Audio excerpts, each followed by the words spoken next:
রাহি তুই কয়টা কাপড় পরেছিস? 4টা, গেঞ্জি, পোলো, সোয়েটার, ব্লেজার আর এই মাফলারের টুপি তো আছে। তোর এত ঠান্ডা লাগতেছে? আমার লাগতেছে মানে ঠান্ডা পড়ে নাই, সারা দেশে কত শীত পড়ছে তুই জানোস? কত? দাঁড়া, বাংলাদেশে ঢাকায় আজকে সর্বনিম্ন 13.5 ডিগ্রি সেলসিয়াস তাপমাত্রা, আর যশোরে তো 9 ডিগ্রি পড়ছে। আমার যদি তেমন একটা শীত লাগতেছে না। তোর আর কেমনে লাগবে? আমার মতো যদি সকাল সকাল এই বাইকে টান দিয়ে আসতে হইতো অফিসে তাহলে বুঝতি ঠান্ডা করে বলে। আচ্ছা তোর বাসা তো অনেক দূরে তাই না? দ্যাট মিনস অনেক সকালে রওনা দেওয়া লাগে। সকাল সকাল কুয়াশা কেমন দেখলি?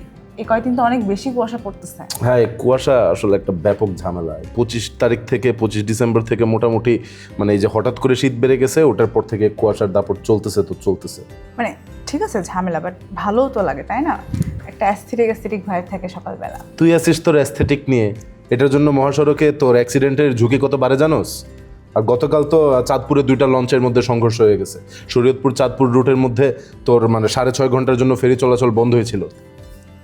আর মানে আমার তো আরেক ঝামেলা, সকালে বাইকে করে আসি, কুয়াশা বাতাসের ভিতর দিয়ে অফিসে এসে মাথা ব্যথা, গলা বসা সব সামলাইতে হয়। আচ্ছা। অ্যাস্থেটিক। আচ্ছা এই কারণে তুই একটা কাজ করতে পারিস, সেটা হচ্ছে যে যেমন এই যে মাফলার পরে আসতে পারিস, তারপরে ফেস মাস্ক পরবি যাতে মুখে ঠান্ডা না লাগে, তাই না? কান টুপি পরতে পারিস, আর যদি হাত মোজা থাকে তাহলে তো আরও ভালো। সেগুলো পড়লাম, কিন্তু এরকম কুয়াশা কয়দিন থাকবে ভাই?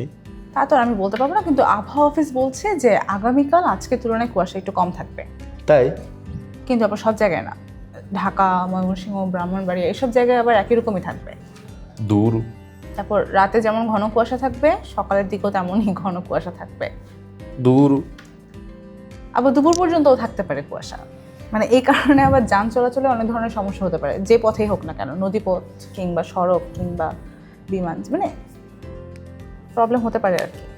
আমার আর কোনো নিস্তার নাই।